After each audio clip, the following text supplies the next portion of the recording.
انسان زندگی میں جب جدوجہد کرتا ہے، کوشش کرتا ہے، وہ بہت سارے دنیاوی اسباب اختیار کرتا ہے۔ جتنی عقل اللہ نے دی ہوتی ہے اس عقل کا بھی وہ استعمال کرتا ہے، کوشش کرتا ہے کہ کچھ اچیو کر سکے زندگی میں، کچھ مقاصد کا حصول اسے میسر آئے۔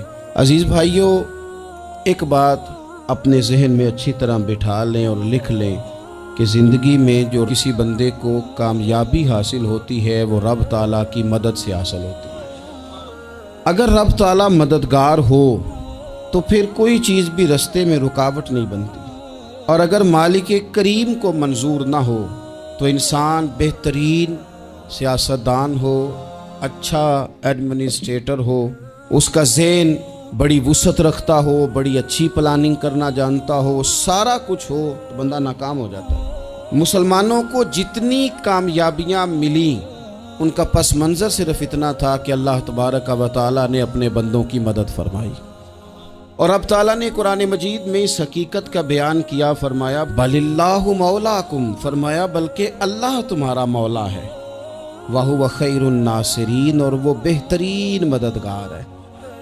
وہ جو رب تمہارا مولا ہے وہ بہترین مددگار ہے، اور اگر وہ مدد کرے تمہاری، سورہ آل عمران میں آگے جا کے ارشاد فرمایا اگر اللہ مدد کرے تو پھر تم پر کوئی غالب نہیں آ سکتا، اور اگر وہ تمہاری مدد چھوڑ دے تو پھر کوئی تمہاری مدد کر سکتا، کوئی مدد نہیں کر سکتا۔ بدر کی جنگ بھی اور فتح مکہ بھی رمضان المبارک میں ہوا ہے۔ میں دونوں پر غور کر رہا تھا تو ایک نیا مضمون میرے ذہن میں آنے لگا۔ بدر کی جو جنگ ہے اس میں بھی ایک عجیب انقلاب آیا ہے کہ 313 نے 1000 سے مقابلہ کیا، اور جن 1000 سے مقابلہ کیا وہ اسلحے سے لیس تھے، اور یہ جو 313 ہیں ان کے پاس 6 زرہیں، 8 تلواریں، چند گھوڑے، لیکن اللہ نے کامیابی دی تو خود رب نے بیان کیا کس طرح دی، فرمایا وَلَقَدْ نَصَرَكُمُ اللَّهُ بِبَدْرٍ وَأَنْتُمْ أَذِلَّةٌ۔ وہ کامیابی اس طرح ملی ہے کہ رب نے تمہاری مدد کی تھی، تم تو کمزور تھے، اللہ نے بدر میں تمہاری مدد کی، تم جیت گئے۔ وَلَقَدْ نَصَرَكُمُ اللَّهُ بِبَدْرٍ وَأَنْتُمْ أَذِلَّةٌ، اللہ نے بدر میں تمہاری مدد کی، تم تو کمزور تھے۔ پھر فتح مکہ نصیب ہوئی تو اس میں بھی بہترین منصوبہ بندی نبی پاک علیہ السلام نے فرمائی، بہترین حکمت عملی حضور نے اپنائی، لیکن ہمیں جو اللہ رسول نے بات سمجھائی وہ کیا ہے؟ اذا جاء نصر اللہ والفتح، فرمایا جب اللہ کی مدد آئی اور فتح نصیب ہو گئی۔ یہ اللہ نے مدد فرمائی تمہاری، یہاں بھی فتح مکہ بھی اللہ کی مدد سے، جنگ بدر بھی اللہ کی مدد سے۔ وہ جو مدد ہے اللہ تعالیٰ کی، جب وہ ہم یہ کرتے ہیں کہ ہم اپنی ساری زندگی سیاست کی نظر کر دیں، ہماری سیاست صرف ملک میں نہیں ہوتی، ہماری سیاست خاندان میں بھی ہوتی ہے، ہم گھر کے اندر بھی سیاست کرتے ہیں، ہم کسی خاص طریقے سے لوگوں کو اپنے پیچھے چلانا چاہتے ہیں، ہم ایک خاص اسلوب اختیار کرتے ہیں کہ لوگ ہمارے پیچھے چلیں۔ اس کا نقصان ہمیں یہ ہوتا ہے کہ سیاست جو ہوتی ہے یہ شطرنج کے ہیر پھیر کی طرح ہوتی ہے، تو اس کے راز بڑی جلدی کھلنے لگ جاتے ہیں، پتہ چل جاتا ہے کہ بندہ مخلص نہیں تھا، سیاست کر رہا تھا، طریقے سلیقے سے اس نے جوڑ کے رکھا ہوا تھا۔ ہم ہر جگہ سیاست کے بل بوتے پر چیزوں کو لے کے چلنا چاہتے ہیں، سیاستیں ناکام ہو جاتی ہیں، سیانے لوگ فیل ہو جاتے ہیں، بچتا صرف وہی ہے جس کے پیچھے رب تعالیٰ کی مدد شامل حال ہوتی ہے۔ اپنی زندگی کے اندر ہم جو کچھ بھی کر رہے ہیں، جس شعبے سے بھی ہمارا تعلق ہے، آج ہم نے اس بات پہ غور کرنا ہے کہ پہلے تو یہ غور کر لیں کہ جو کام ہم کر رہے ہیں کیا وہ کام ایسا ہے کہ اس میں اللہ کی مدد ہمیں ملے گی؟ اگر آپ کوئی معاذ اللہ ناجائز کام کر رہے ہیں، فعل حرام کا ارتکاب کر رہے ہیں، تو اس میں تو مدد الہی آئے گی نہیں۔ پہلے تو یہ دیکھیں جو کر رہے ہیں وہ کام مدد الہی والا ہے، اور اگر اللہ تعالیٰ کی مدد والا وہ کام ہے پھر اس پر غور کریں کہ کیا ہم نے مالک سے مدد کا سوال کیا ہے، ہمیں مدد میسر آ رہی ہے۔ وہ میں نے بزرگوں سے ایک بات سنی تھی، وہ بڑی یاد رہ گئی۔ وہ فرمایا کرتے تھے قابلیت بھی بڑی چیز ہے لیکن قبولیت سب سے بڑی چیز ہے۔ قابل ہونا بھی بڑی بات ہے لیکن زیادہ بڑی بات یہ ہے کہ اس کی بارگاہ میں قبول بھی ہے کہ نہیں۔ اپنی زندگی میں اللہ کی مدد کی طرف بڑھیں،